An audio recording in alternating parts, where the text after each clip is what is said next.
하나님, 주의 성령으로 저희의 마음을 비추어 주옵소서. 하나님의 온전한 뜻이 저희의 어두운 마음을 비추어 하나님의 뜻을 아는 자가 되게 하여 주옵소서. 그리고 하나님이 주신 믿음으로 하나님의 뜻을 따라 걸어갈 수 있도록 거룩한 의지를 더하여 주옵소서. 예수 그리스도의 이름으로 기도드립니다. 아멘.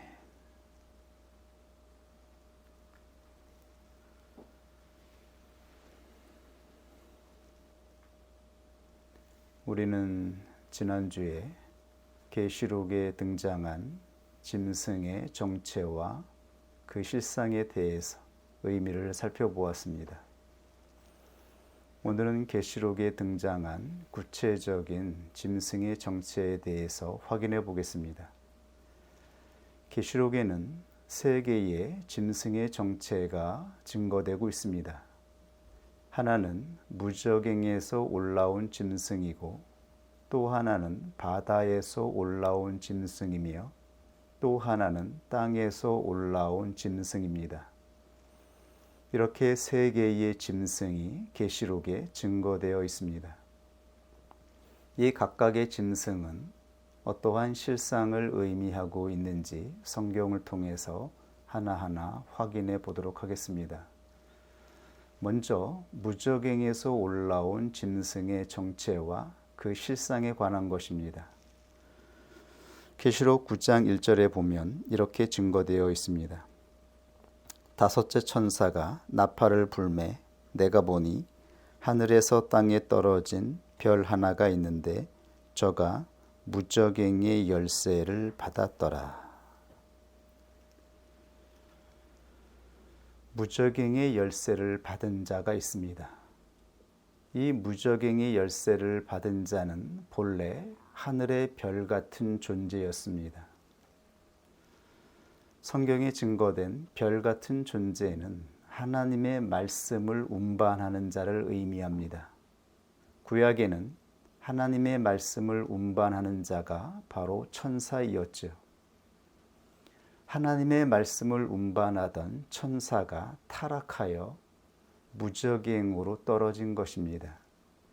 무저갱은 시면 깊이를 알 수 없는 지하 세계를 의미하고, 갱은 구덩이를 의미하고 있습니다. 그러므로 그 끝을 알 수 없는 깊은 지하 세계가 있다라고 하는 것이죠. 바로 그곳에 타락한 천사들이 떨어졌으며, 잠시 하나님은 이 타락한 천사에게 무저갱의 열쇠를 주셨습니다. 그것은 잠시 동안 주어진 것이죠. 왜냐하면 하나님은 타락한 존재들의 주인이 될 수 없기 때문입니다. 거룩하신 하나님께서 어떻게 타락하고 더러운 영들의 주인이 될 수 있겠습니까? 그러므로 마지막 심판이 이루어지기까지 하나님은 잠시 무저갱의 열쇠를 타락한 천사에게 주었던 것이죠. 이 타락한 천사의 정체는 바로 루시퍼였습니다. 루시퍼는 스랍들 가운데에서 대장이었죠. 하나님의 영과 가장 가까운 존재였습니다. 하나님의 말씀을 운반하고 하나님의 뜻을 대신 대언하던 천사. 그는 하나님과 가장 가까이에 있었던 가장 근접한 천사였던 것이죠. 그가 스스로 자기가 주인이 되고자 하였을 때에 그는 하나님을 대적하게 되었고 타락하게 된 것입니다. 그리고 무저갱으로 떨어지게 된 것입니다. 계시록 12장 7절 이하에 증거되어 있죠. 하늘에 전쟁이 있으니 미가엘과 그의 사자들이 용으로 더불어 싸울세 용과 그의 사자들도 싸우나 이기지 못하여 다시 하늘에서 저희의 있을 곳을 얻지 못한지라. 큰 용이 내어 쫓기니 옛뱀 마귀라기도 하고 사단이라고도 하는 온 천하를 꿰는 자라. 땅으로 내어 쫓기니 그의 사자들도 저와 함께 내어 쫓기니라. 즉 타락한 천사는 루시퍼로 일컬어지며 루시퍼는 용으로 비유되고 있습니다. 그리고 마귀라고도 하고 사단이라고도 하고 있습니다. 이 타락한 천사가 무저갱의 열쇠를 받았습니다. 그리고 이 무저갱의 열쇠를 받은 자를 통해서 역사하는 자들, 이들이 바로 짐승의 사자, 메신저들인 것이죠. 이 타락한 천사의 이름은 히브리음으로는 아바돈, 파괴자라는 뜻입니다. 헬라음으로는 아볼루온으로 부르고 있습니다. 똑같이 파괴자라고 하는 뜻을 가지고 있습니다. 타락한 천사가 임하는 곳에 모든 관계성이 파괴되어집니다. 타락한 천사는 불신의 영이지요. 자신이 신뢰하여야 하는 온전한 하나님을 배반하고 불신으로 말미암아 하나님으로부터 떨어져 나온 자인 것입니다.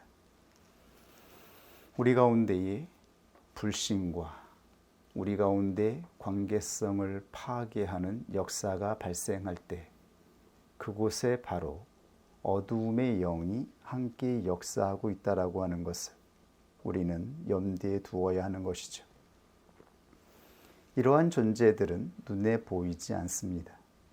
그러나 성경에는 눈에 보이지 않는 영들이 있다라고 분명하게 말씀하고 있는 것입니다. 그러므로 눈에 보이는 사람들이 서로 혈기를 내고 불화하고 싸우고 갈등할 때에 우리는 눈에 보이는 것만 바라보고 와서는 안 되는 것이죠. 보이지 않는 존재들의 역사가 있습니다. 이 보이지 않는 존재들은 우리 안에 있는 생각, 마음들을 통해서 역사합니다.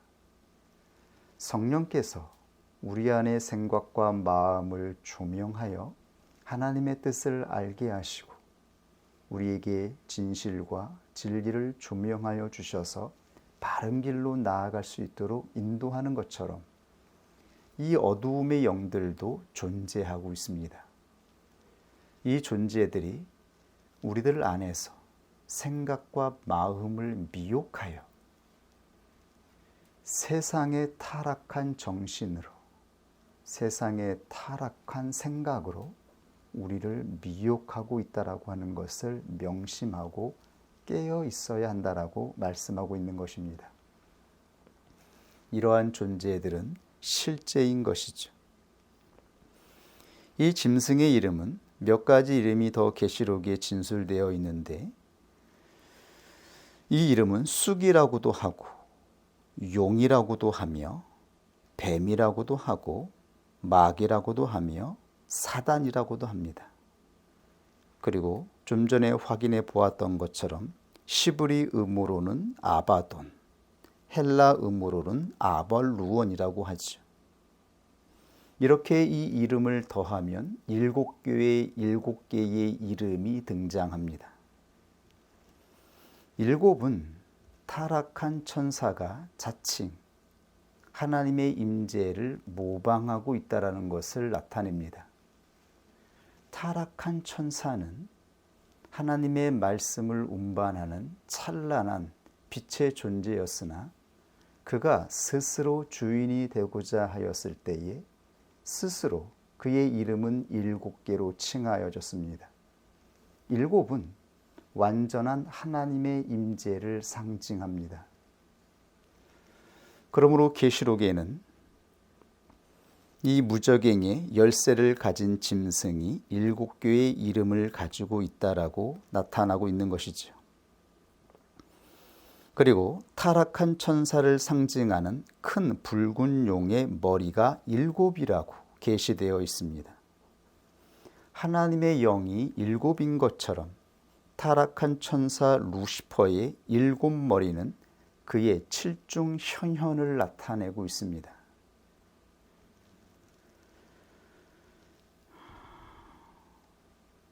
하나님의 말씀을 운반하던 찬란한 빛의 존재였던 루시퍼가 멸망의 천사가 된 것입니다.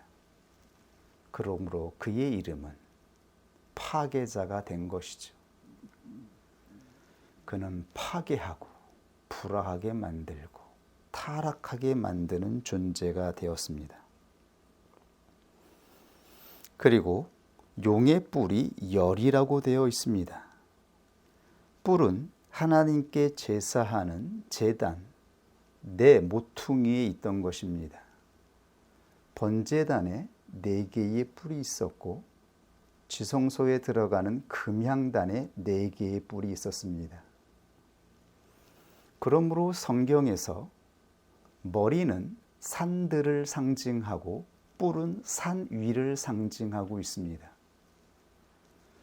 그런데 지성소 안에 들어가면 언약궤 위에 속죄소가 있는데 속죄소의 2뿔이 상징하는 것은 2 천사, 스랍으로 세워져 있죠. 그러므로 우리가 알 수 있는 것은 바로 천사가 하나님께서 임하시는 통로, 산 위, 산들을 상징하고 있었다라고 하는 것을 알 수 있습니다. 머리는 무엇입니까? 머리는 왕적인 권세, 주권을 의미하고 있습니다. 그러므로 머리는 보좌를 상징합니다. 그리고 뿔은 하나님의 영이 임재하는 통로, 문을 상징하고 있는 것이죠. 그런데 용의 머리가 7이며 용의 뿔이 10입니다. 그는 스스로 하나님처럼 하나님의 7중 현현을 나타내는 것처럼 스스로 하나님의 영이 임하는 존재인 것처럼 스스로 주인이 되고자 반역한 자입니다. 우리는 이 비유를 참고하여 하나님의 말씀을 살펴보아야 됩니다. 계시록 17장 9절에 보면 이 사실이 증거되어 있지요. 지혜 있는 뜻이 여기 있으니 그 7 머리는 여자가 앉은 7 산이요 또 7 왕이라고 되어 있어요. 그러므로 머리는 산들이며 산들은 하나님이 임하시는 보좌, 하나님이 임하시는 보좌는 바로 주권의 자리, 주인의 자리를 의미하고 있는 것이죠. 머리는 주인을 의미하고 있습니다. 그리고 뿔은 하늘의 권세가 임하는 통로, 문인 것이죠. 전능한 권세, 신적인 권세가 임하는 통로가 바로 뿔인 것입니다. 이 뿔을 통하여 신적인 권세가 임하여 역사하게 되는 것이죠. 그러므로 루시퍼의 10뿔은 본래 하나님과 인간 사이를 전적으로 중재하는 제단과 산의 천상적인 원형이었던 것이죠. 속죄소 위에 그룹 천사가 세워져 있는 것처럼 말이죠. 바로 천사가 하나님과 인간 사이를 중재하는 통로였던 것입니다. 그리고 이 임무가 신약에 와서는 교회에 주어진 것이죠. 교회가 타락했을 때 잠시 구약에는 천사가 이 임무를 대행했습니다.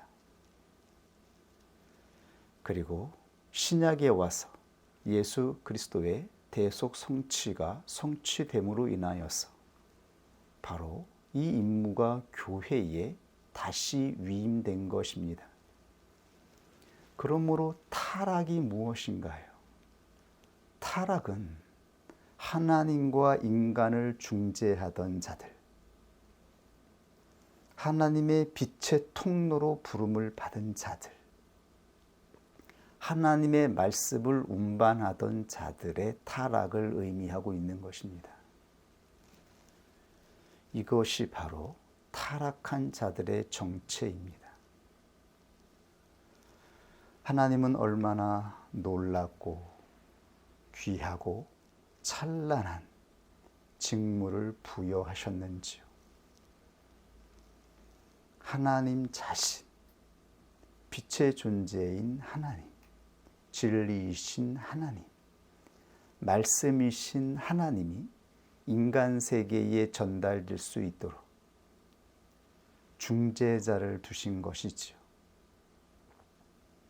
그 존재가 바로 천사이며 그리고 교회입니다. 교회에 이 임무가 주어져 있어요.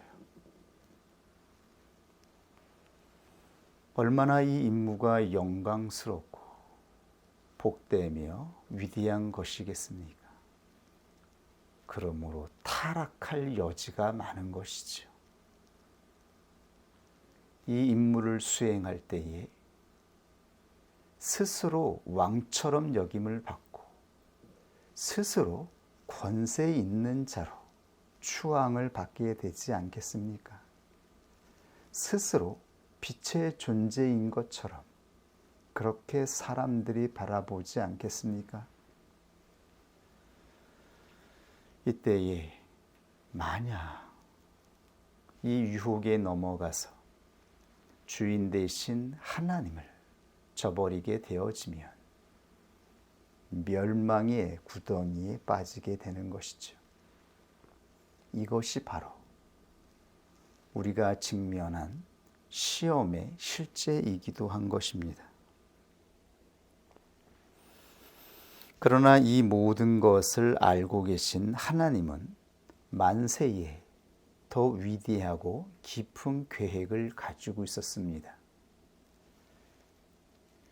하나님의 교회로 부름을 받았던 아담이 타락하고 인간과 하나님을 중재하던 천사가 타락할 것을 하나님은 알고 있었습니다. 그래서 하나님은 만세 전에 놀라운 뜻을 작정하셨습니다.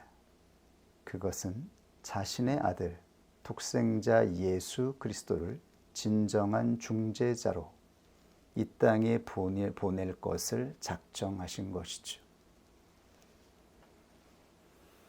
온전히 하나님을 인정하며 하나님의 믿음을 받들어 하나님과 교제하는 존재, 그러한 존재를 기대하던 하나님께서 자신의 아들 성자를 통하여 이 땅에 보내셔서 온전한 인간됨, 하나님이 창조하신 인간의 정체가 무엇인지를 나타내기를 기뻐하셨던 것입니다. 예수 그리스도가 이 땅에 오셔서 교회의 진정한 머리가 되셨습니다. 예수 그리스도가 교회의 머리가 되셔서 하나님과 인간 사이에 온전한 통로가 되었던 것입니다.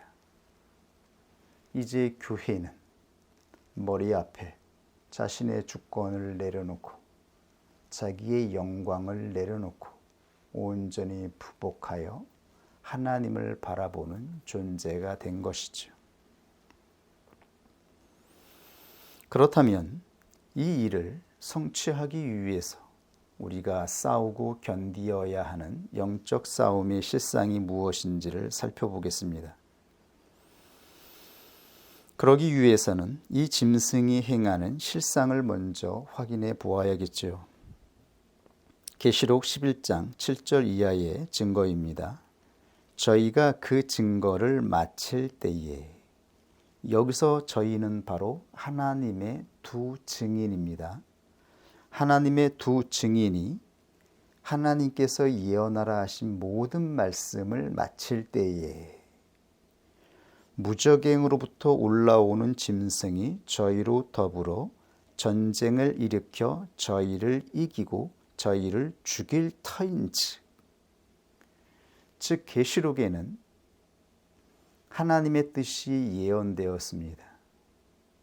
하나님의 두 증인이 하나님의 말씀을 모두 예언하게 되어지면 그때에 무저갱에서 올라오는 짐승이 두 증인을 죽이게 될 것이라고 예언하였습니다. 이것은 하나님의 예정입니다.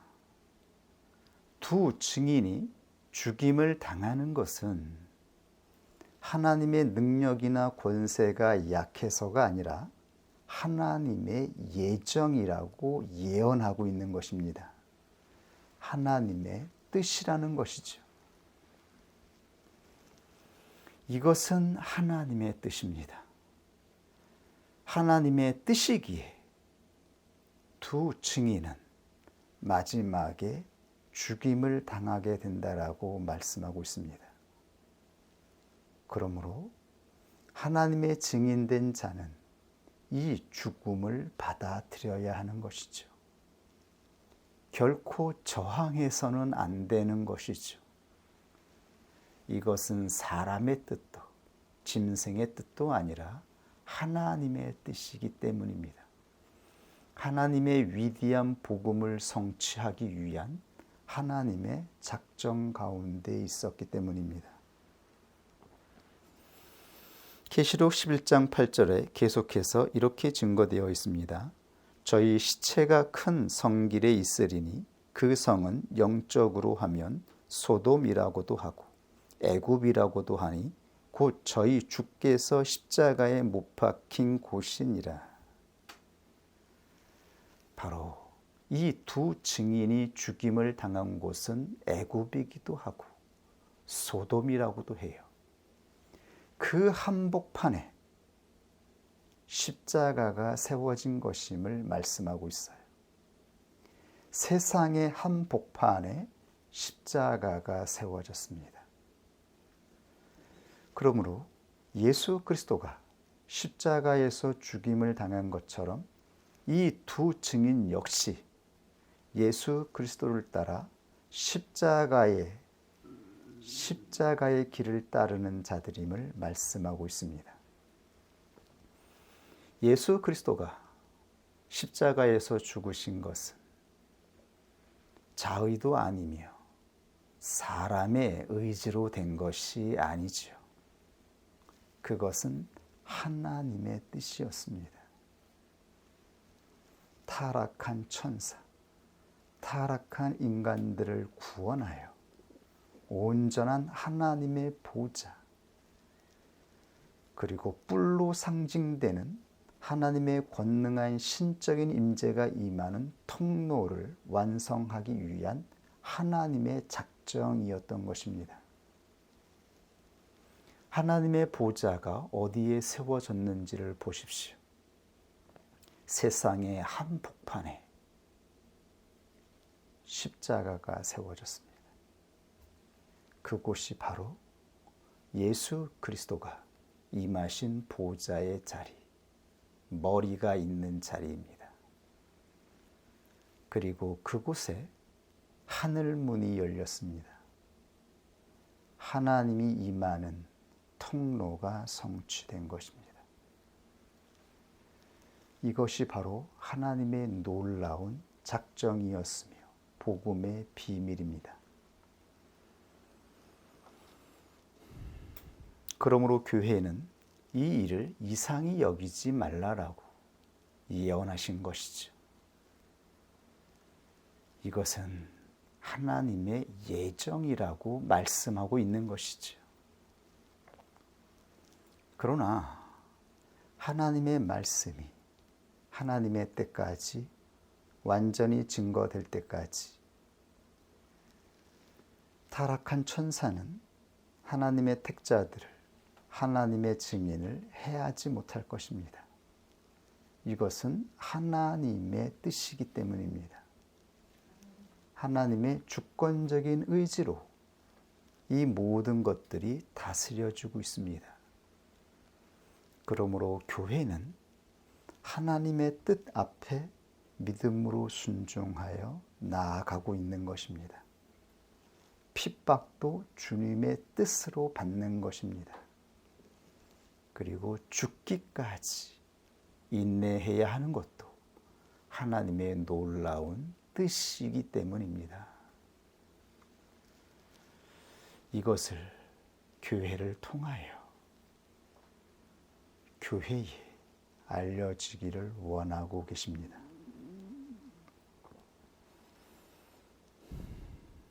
이것이 바로 그리스도인들이 걸어가는 십자가의 길이기도 한 것임을 말씀하고 있습니다. 그런데 그리스도인들이 이 십자가의 길을 따라 예수 그리스도의 십자가로 나아갈 수 있는 것은 바로 우리 안에 부활의 믿음이 주어졌기 때문이라고 증거되어 있습니다. 십자가의 길을 받아들일 수 있는 부활의 믿음이 없다면 누구도 이 길을 나아갈 수가 없는 것이죠. 한 번 죽는 것은 정해진 것입니다. 그러나 그 후에는 반드시 심판이 있을 것입니다. 육체를 따라 타락한 천사의 유혹에 넘어가 나아간 자들은 무저갱이에 들어가게 될 것입니다. 그러나 예수 그리스도를 통해서 주신 구원 얻는 믿음을 붙잡고 나아가는 자들은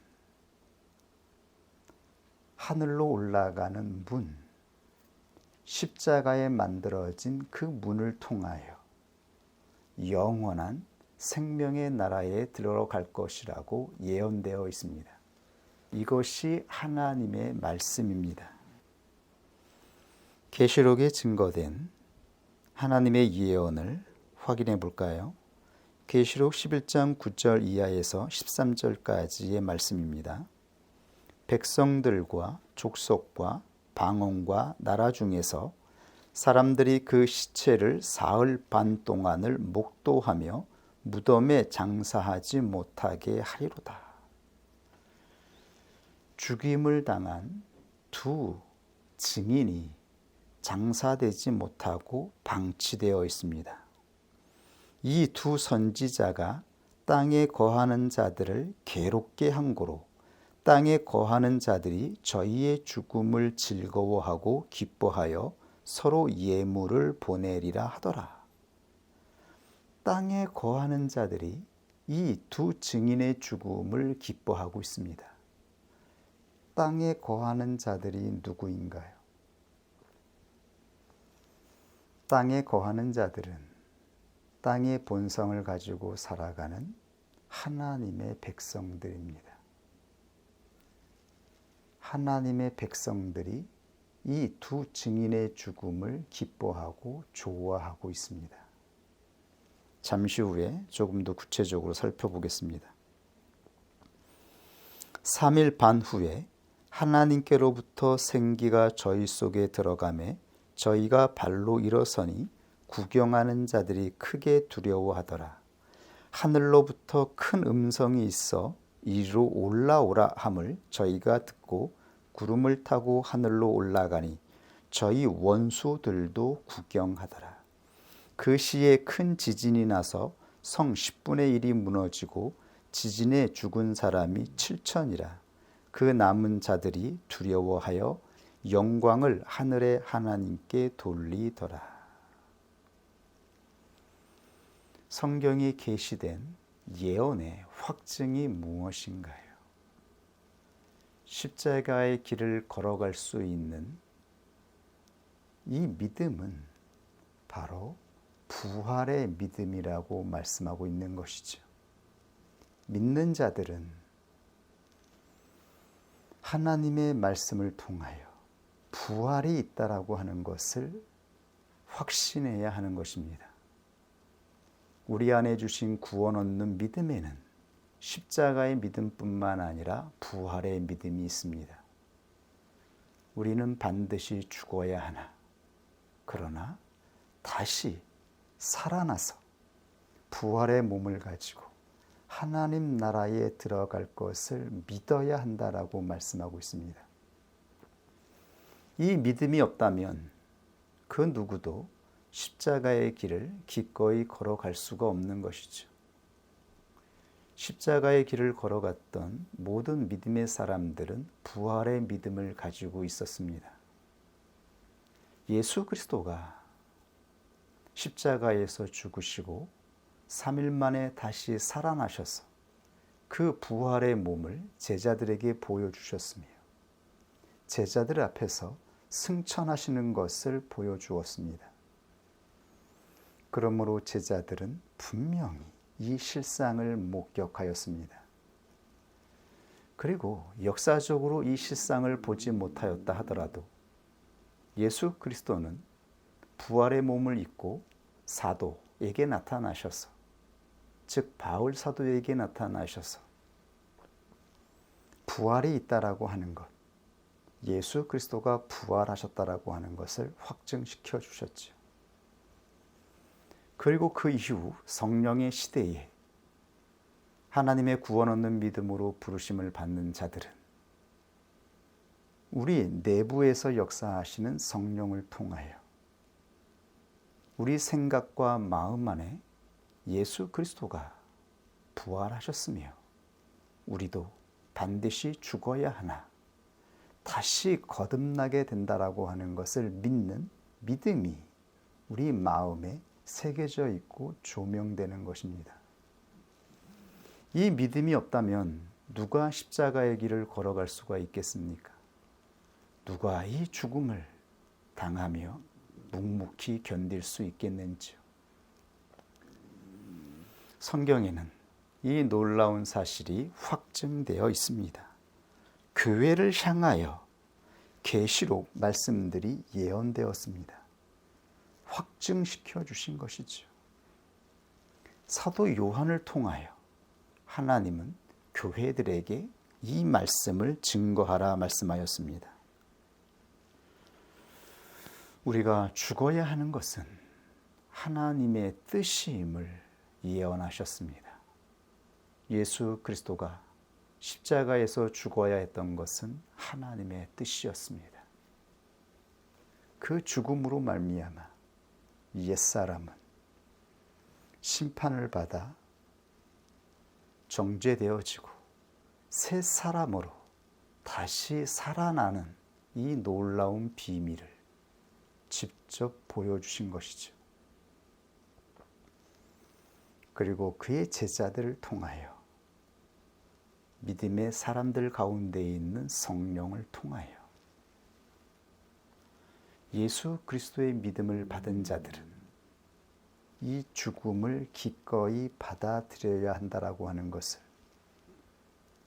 믿음으로 우리 안에서 역사하여 주시고 있는 것입니다.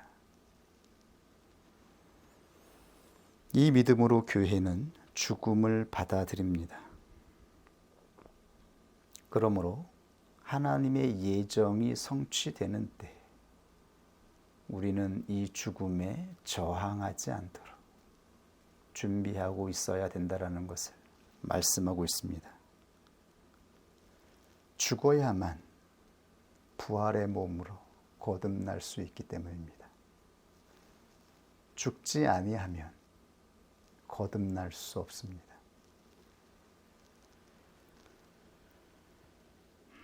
여기에 성도들이 십자가의 길을 따라갈 수 있었던 비밀이 있었던 것입니다.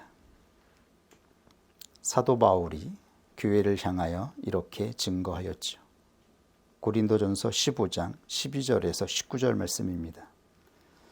그리스도께서 죽은 자 가운데에서 다시 살아나셨다 전파되었거늘 너희 중에서 어떤 이들은 어찌하여 죽은 자 가운데에서 부활이 없다 하느냐. 만일 죽은 자들의 부활이 없으면 그리스도도 다시 살지 못하였으리라. 그리스도께서 만일 다시 살지 못하였다면 우리의 전파하는 것도 헛것이요 또 너희 믿음도 헛것이며 또 우리가 하나님의 거짓 증인으로 발견되리니 우리가 하나님이 그리스도를 다시 살리셨다고 증거하였음이라. 만일 죽은 자가 다시 사는 것이 없으면 하나님이 그리스도를 다시 살리시지 아니하였으리라. 만일 죽은 자가 다시 사는 것이 없으면 그리스도도 다시 사신 것이 없었을 터이요. 그리스도께서 다시 사신 것이 없으면 너희의 믿음도 헛되고 너희가 여전히 죄 가운데 있을 것이요. 또한 그리스도 안에서 잠자는 자들도 망하였으리니 만일 그리스도 안에서 우리의 바라는 것이 다만 이 생뿐이면 모든 사람 가운데 우리가 더욱 불쌍한 자니라. 사도는 분명히 구원 얻는 믿음에는 십자가의 믿음뿐만 아니라 이 십자가의 믿음을 확증하게 할 수 있는 부활의 믿음이 있다라고 하는 것을 증거하였던 것이죠. 부활의 믿음이 없다면 그 누가 십자가에서 죽음을 인내하며 이 죽음을 받아들일 수 있겠는지요. 십자가는 세상의 한복판에서 세상의 역동 가운데에서 예수 그리스도를 믿는 그 믿음으로 말미암아 그리고 예수 그리스도가 전하여 주신 그 신실한 말씀을 믿는 그 믿음으로 말미암아 죽임을 당하는 억울한 죽임입니다. 가장 온전한 믿음을 가진 자들이 억울하게, 처참하게, 수치스럽게 죽임을 당하는 것입니다. 사람의 의지로는 이것을 감당할 영혼이 없는 것이죠. 어떠한 영혼이, 어떠한 사람이 이러한 상처와 억울함과 괴로움에서 가만히 있을 수 있겠습니까? 어떻게 의지를 내지 않을 수 있겠습니까? 그러나 하나님은 예언하십니다. 하나님의 때에 하나님의 작정이 성취될 때에 짐승이 너희를 죽이려 할 때에 짐승에게 그 권세가 주어졌다면 그것은 짐승의 권세가 아니라 하나님의 예정이라고 하는 것을요. 하나님께서 허락하지 아니하면 짐승은 절대로 하나님의 소유에 대하여 털끝 하나 건드릴 수 없습니다. 우리의 믿음이 준비되어지고 성취할 때가 되었을 때에 짐승을 통하여 우리를 죽이기로 작정하는 것입니다. 이상한 것이죠. 도저히 우리의 이성과 지성으로 알 수 없는 핍박과 회방과 권세가 역사하여 우리를 짓밟을 때에 그것은 하나님의 뜻이라고 말씀하고 있습니다.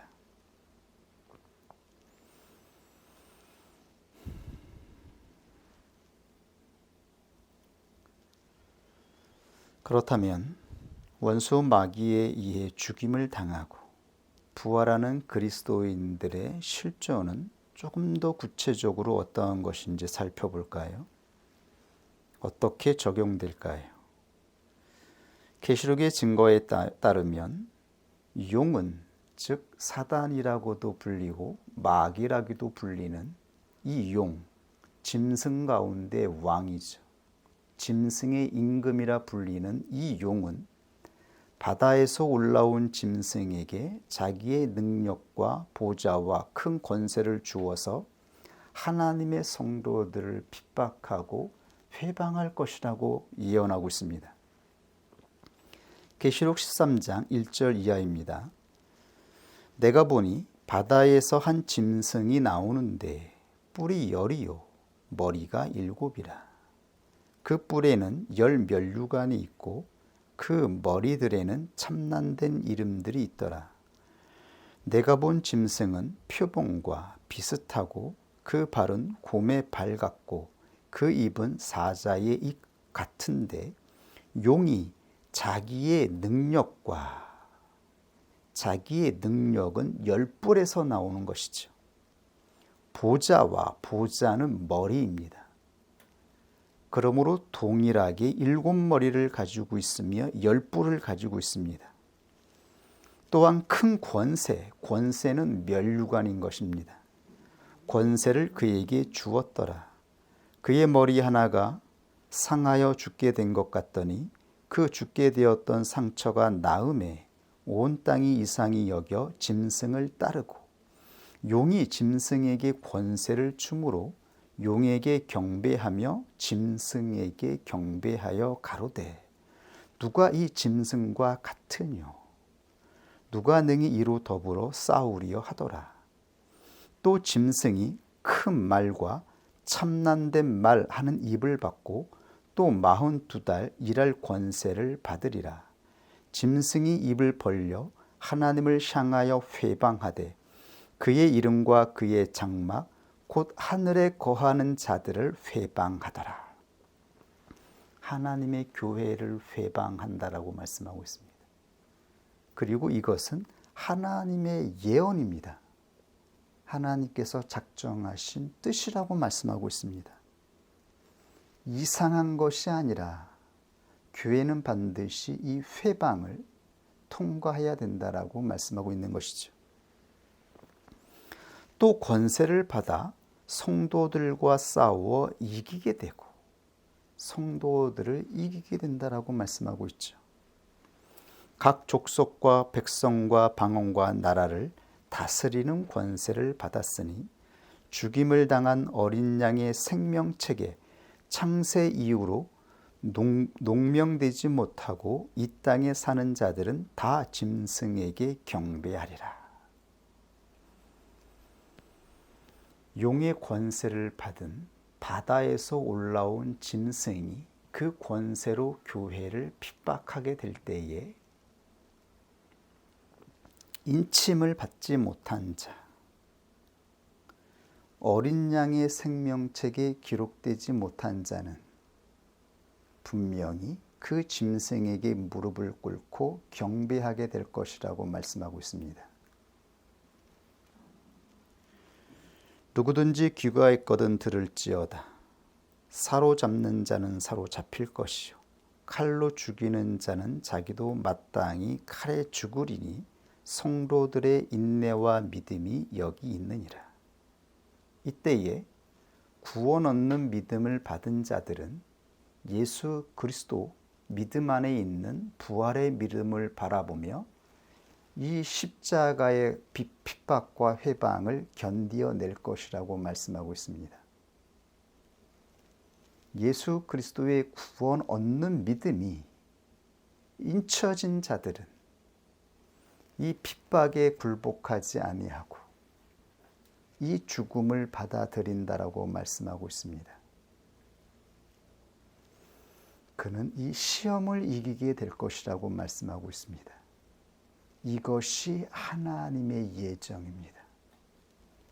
하나님은 하나님이 이 땅에 보내신 예수 그리스도의 믿음이 어떠한 믿음인지를 확증할 것이며 나타낼 것입니다. 하나님의 부름을 받고 하나님의 은혜를 입은 자들이 수많은 자들이 교회 안에 들어와 있으나 그러나 반드시 이 시험으로 그 사람 안에 있는 믿음이 구원 얻는 믿음인지 아닌지 반드시 확증된다라고 말씀하고 있습니다.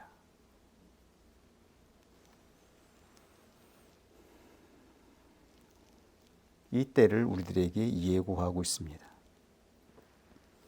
바다에서 올라온 짐승이 교회를 회방하고 핍박하죠. 또 하나의 짐승이 있습니다.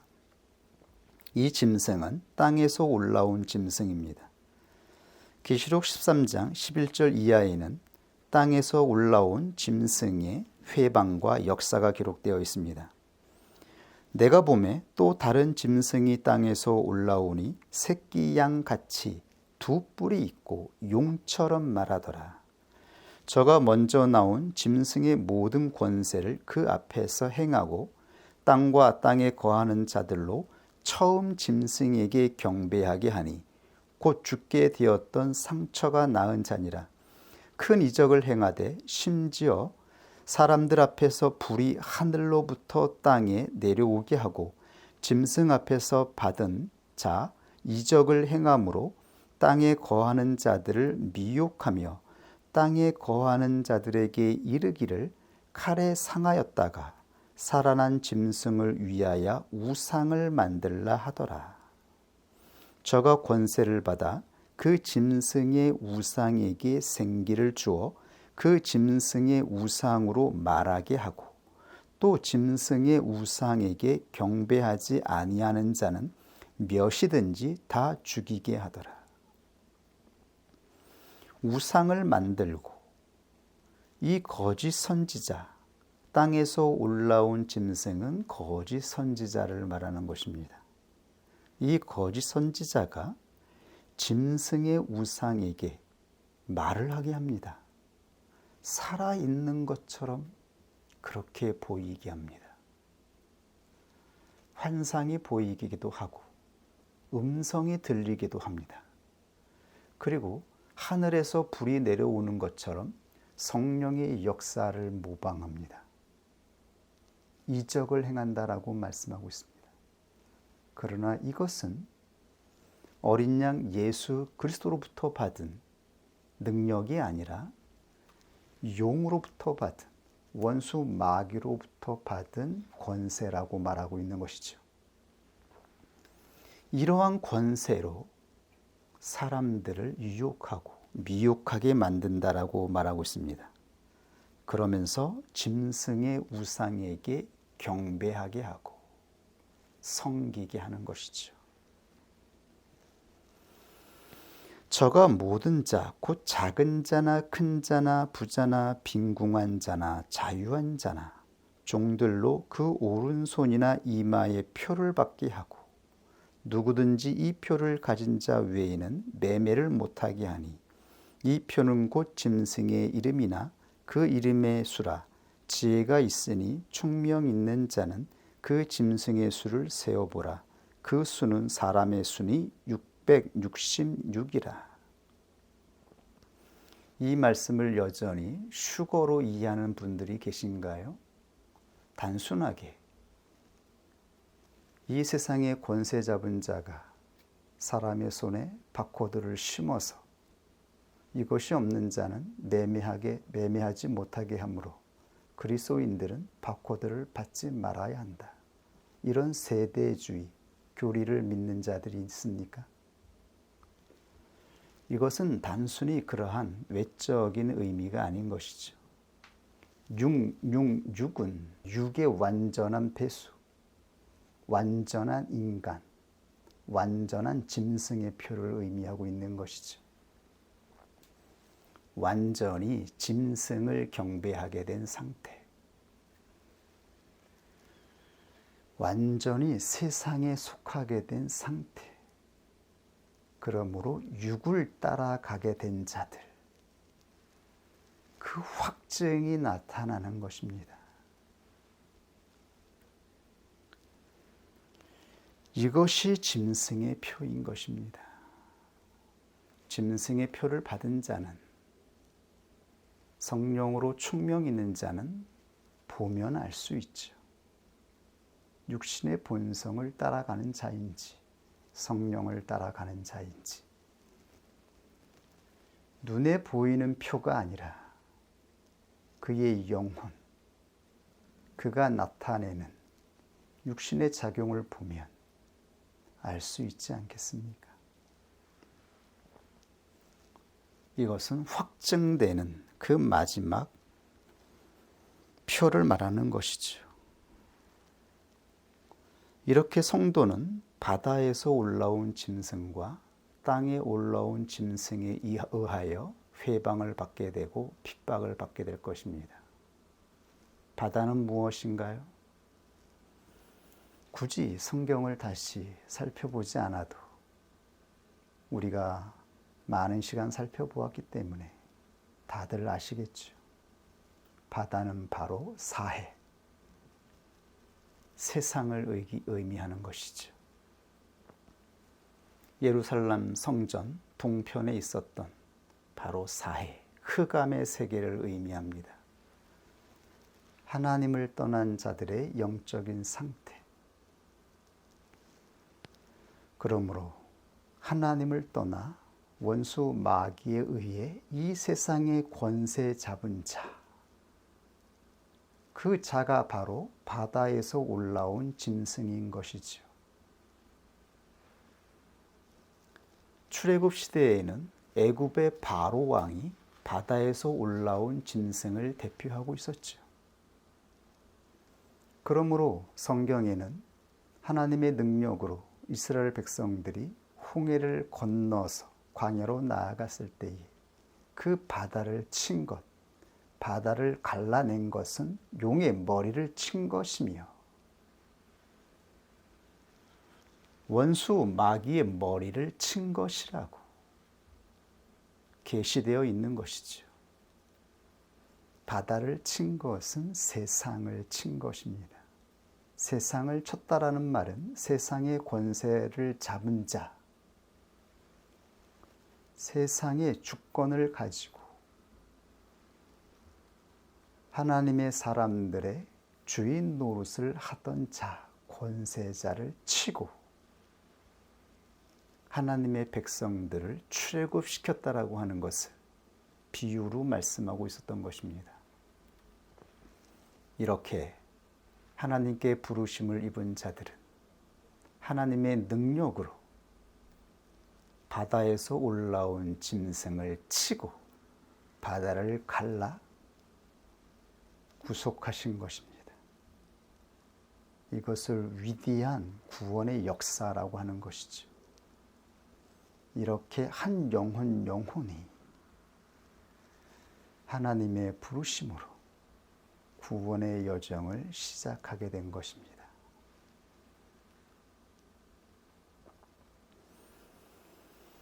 그리고 계시록이 작성된 시대에는 이 바다에서 올라온 짐승은 네로 황제나 도미티안 황제를 상징하고 있었던 것이죠.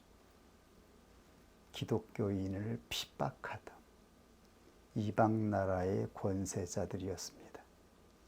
하나님의 교회를 핍박하던 세상의 권세자들이었죠. 그런데 그 핍박은 사람의 뜻이 아니라 하나님의 예정이었다라고 말씀하고 있는 것입니다. 하나님의 때에 하나님께서 교회 안에 있는 구원 얻는 믿음을 확정하기 위해서 하나님의 때에 이루어진 것임을 말씀하고 있습니다. 그렇다면 현 시점에서 교회를 핍박하는 바다에서 올라오는 짐승의 실상은 무엇인가요? 무엇이 교회를 핍박하고 있을까요? 무엇이 교회로 부름을 받은 자를 핍박하고 있나요? 우리가 살아가는 세상의 일상에서 세상의 주권과 권세를 가지고 주인 노릇하는 자가 있나요?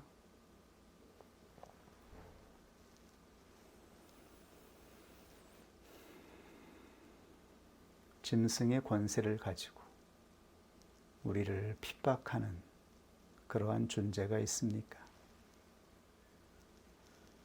이 짐승은 이 세상에 실존하고 있습니다. 이 짐승 앞에서 어떻게 우리가 믿음으로 싸워 이겨야 하는지 하나님의 말씀을 통해서 붙잡을 수 있기를 원합니다. 그렇다면 땅은 무엇인가요? 땅에서 올라온 짐승이 땅에 거하는 자들을 미혹하고 우상을 숭배하게 만들었습니다. 성경에서 땅은 하나님의 백성들을 의미하고 있습니다. 바다가 세상이라면 땅은 하나님의 백성들을 말하고 있는 것입니다. 더 구체적으로 말씀을 드리면 하나님께 부름을 받아서 하나님의 백성이라 칭함을 받고 있지만 여전히 땅의 본성을 가지고 살아가는 그리스도인들, 여전히 땅의 본성 가운데에서 그 지배 가운데 살아가는 하나님의 백성들인 것이죠. 그들이 예수 그리스도의 믿음으로 인침을 받고, 즉 예수 그리스도의 핏부림을 받고 영적인 출애굽을 하여 십자가를 통과하지 못하면 그는 결국 짐승의 유혹을 따라 짐승에 속한 자가 되어 영원한 무저갱으로 들어가게 될 것이라고 예언되어 있는 것입니다. 그러므로 하나님께 부름을 받아 거듭나는 자들은 외부의 세상의 권세뿐만 아니라 내부의 사람들을 통하여서도 핍박을 받게 된다라고 하는 것을 말씀하고 있습니다. 요한계시록이 기록되던 시점에서는 교회는 외부의 로마 세계뿐만 아니라 내부에 있었던 유대인들을 통하여 핍박을 받았죠. 땅에서 올라온 짐승은 바로 교회를 핍박하던 같은 동포, 같은 민족, 동일한 하나님을 섬기고 있던 유대 민족이었습니다. 이것은 지금도 그대로 실존해서 적용되고 있습니다. 거듭나는 자들은 거듭나지 않은 하나님의 백성들, 이 땅의 권세를 가지고 있는 교회를 통하여 핍박을 받게 되는 것입니다. 이 땅의 세력을 가지고 있는 자들을 통하여 핍박을 받게 되는 것입니다. 그때 교회가 이 싸움에서 이기는 방법은 바로 하나님의 때에 인내하여 십자가의 죽음으로 성취되는 것입니다. 십자가의 죽음으로 성취되는 때 우리의 믿음이 구원 얻는 믿음으로 거듭나는 교회로 확정되는 것입니다.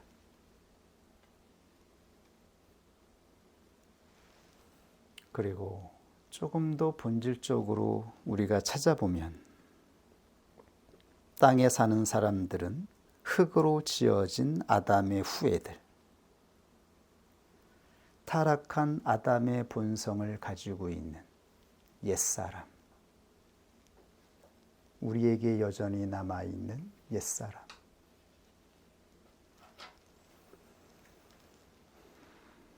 우리의 믿음을 회방하고 우리의 믿음을 시험하는 옛사람의 본성입니다. 이 옛사람의 본성이 역사할 때에 예수 그리스도의 믿음을 가진 자들은 핍박을 당하게 되는 것이죠.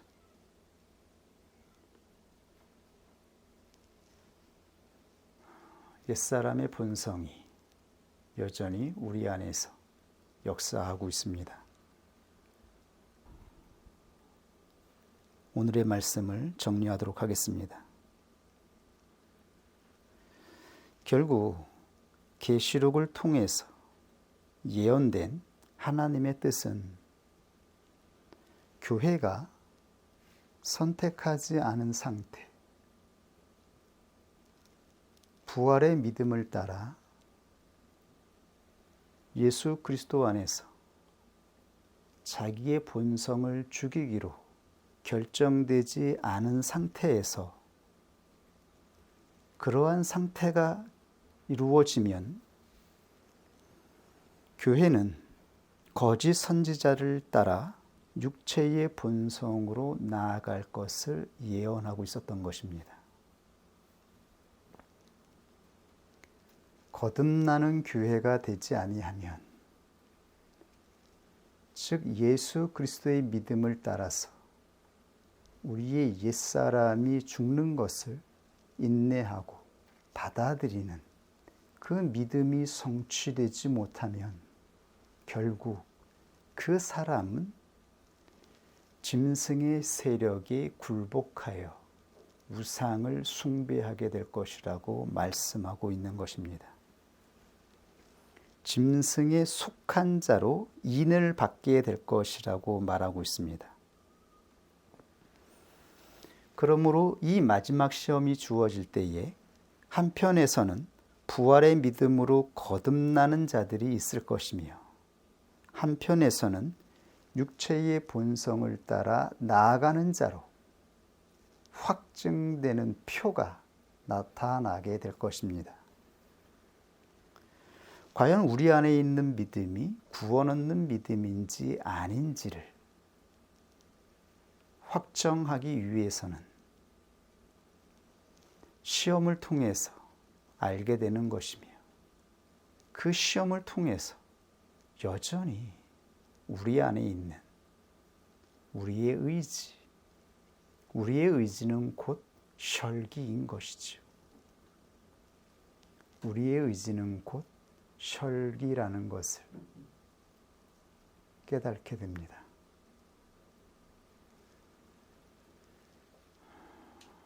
구원 얻는 믿음은 예수 그리스도의 믿음 앞에 내 의지를 부복하여 내 의지를 잠잠하게 만드는 것이죠. 우리의 의지를 내보십시오. 그러면 우리가 감당하지 못할 감정이 휘몰아치며 거친 숨소리가 나며 우리 입에서 튀어나오는 그 말들이 우리 본성에서 나오는 불신앙의 말들, 하나님을 떠나 있는 육체의 상태에서 가졌던 수많은 더러운 말들이 우리 입에서 쏟아져 나오는 것을 보지 않나요? 한번 문이 열리면 걷잡을 수 없는 더러움의 영이 역사하는 것입니다. 우리는 지금 이 시험 가운데에서 우리의 모습을 확인하고 있는 것입니다. 이것은 하나님의 뜻 가운데 있습니다. 이 하나님의 말씀을 힘입어 하나님이 주신 우리 안에 구원 얻는 믿음을 붙잡고 끝까지 죽도록 충성하는 그리스도인이 될 수 있기를 원합니다. 함께 하나님 말씀 앞에 기도하겠습니다.